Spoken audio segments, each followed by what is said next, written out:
Have you ever found yourself overwhelmed by pain and wondered if there is a force greater than your own will that can bring true relief? Have you ever asked whether a whisper of faith, spoken in the depths of suffering, might open a door to unseen compassion? Welcome back to the channel.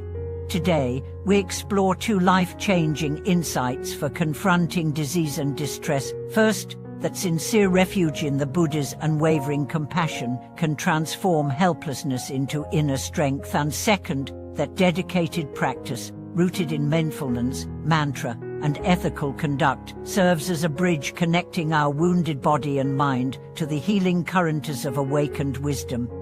When our bodies rebel with fever or chronic ache, the mind often follows suit, spinning tales of fear and despair. Yet within the heart of the Dharma lies a profound medicine, the recognition that true healing embraces both acceptance of what is and the unwavering confidence that compassionate energy pervades all. In this video, we will journey alongside those who have faced daunting diagnoses, witnessed gentle miracles born of devotion, and discovered practical ways to align their daily routines with the Buddha's protective grace. Imagine the story of Nima, a devoted practitioner who was diagnosed with a persistent digestive disorder that no doctor could fully cure. Each meal became a battleground of pain, each night a restless vigil.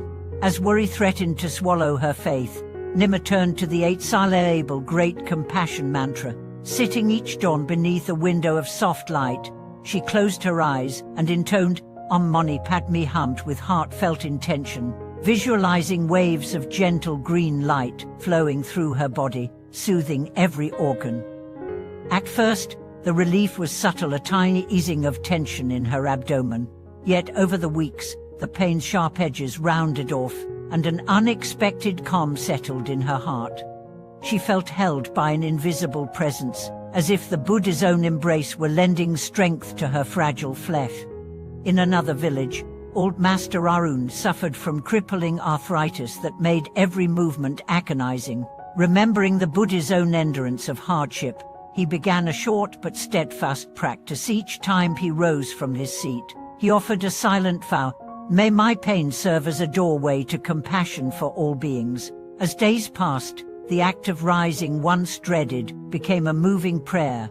Though the arthritis remained, Ran's relationship to it transformed. Pain became a companion, inviting him to inhabit each moment more fully. His radiant gentleness drew neighbors who sought guidance, reminding him that true healing often blooms from the seeds of shared suffering and empathic service.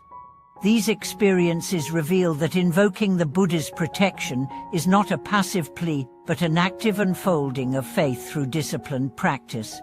When we align our speech, body, and mind with the qualities of loving kindness, compassion, joy, and equanimity, we create a matrix of support that upholds us in the darkest hours. Simple routines, such as reciting protective verses before meals, maintaining an altar with fresh water and incense, or dedicating the merit of daily chores to all who suffer, become potent vessels for healing energy.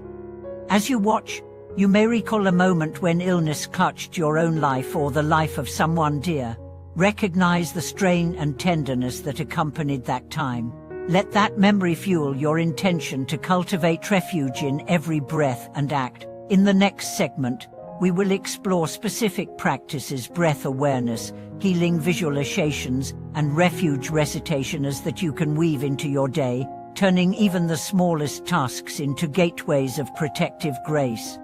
In the quiet hours before dawn, when the world still holds its breath, there is a sacred opportunity to fortify the heart against the trials of illness. Picture a devoted practitioner named Kyra, who faced a sudden onset of autoimmune symptoms that left her fatigued and fearful. Unable to trust her body, she felt adrift in a sea of uncertainty. One morning, she decided to rise just before sunrise and sit in silent vigil, holding a tiny bowl of water before her. In her mind's eye, she saw the Buddha's compassionate gaze resting over the bowl, and with each gentle inhalation, she imagined her own pain and anxiety dissolving into the water. When her practice concluded, she poured the water onto the earth, offering the soothing energy back to the world. Though her symptoms persisted, her trembling heart grew steadier, buoyed by the certainty that she was not alone in her suffering. Alongside ritual, cultivating simple acts of self-care becomes a form of sacred medicine. Consider Miguel, a retired teacher living with Parkinson's disease. Each morning, he performed gentle stretching exercises, not merely for the body's benefit, but as a mindful ceremony. As his limbs extended and bent, he whispered inwardly, "May each movement remind me of my capacity for transformation." This conscious attention transformed routine stretches into a moving meditation, infusing his cells with renewed hope. Neighbors often paused to watch his peaceful practice, and through their questions, Miguel found fresh purpose, teaching others how to turn ordinary motion into healing presence. Ethical conduct, too, weaves a protective net around our well-being. When illness strikes, we may be tempted to retreat into self-pity or blame. Yet by renewing our commitment to compassionate action, be it through small kindnesses to family, generosity towards strangers, or care for animals, we align ourselves with the alchemy of healing. A corporate executive named Sharon, diagnosed with chronic migraines, chose to spend 1 hour each week volunteering at a local animal shelter. The simple act of brushing a rescue dog's coat and offering gentle coaxing into the sunlight became a balm for her own suffering. Over time, her migraines eased in frequency and intensity, and she credited the act of selfless service with restoring balance to her nervous system. Central to these practices is the power of communal support. Illness can isolate us, but when we share our struggles within a community of practice, the combined resonance of faith and intention multiplies. In a small mountain town, a group of practitioners formed a monthly circle dedicated to healing. Each member brought their own voice. Some chanted, others offered silent healing energy, and still others recorded messages of encouragement. When one person fell into despair, the circle's collective devotion lifted them, like a chorus of compassionate hearts. This shared commitment reminded each individual that their pain was held within a larger stream of awakened care. In the midst of the most harrowing nights, when pain feels unendurable and hope refuses to stir, remember the story of the master who, on the brink of collapse, whispered the name of the Buddha under his breath. So faint was the sound that neither he nor any bystander could hear it, but in that single syllable lay an ocean of compassion. Though his body remained frail, his spirit stood unbowed, illuminated by the recognition that suffering need not extinguish the light of awakened kindness.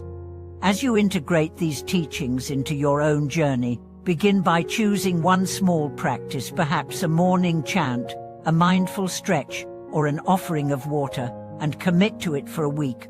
Notice the subtle shifts in your perception of pain, the moments of unexpected peace, and the gradual softening of fear's edge. In these humble acts, the Buddha's protection awakens as an inner companion, ever ready to guide you through the shadows toward the warmth of genuine relief.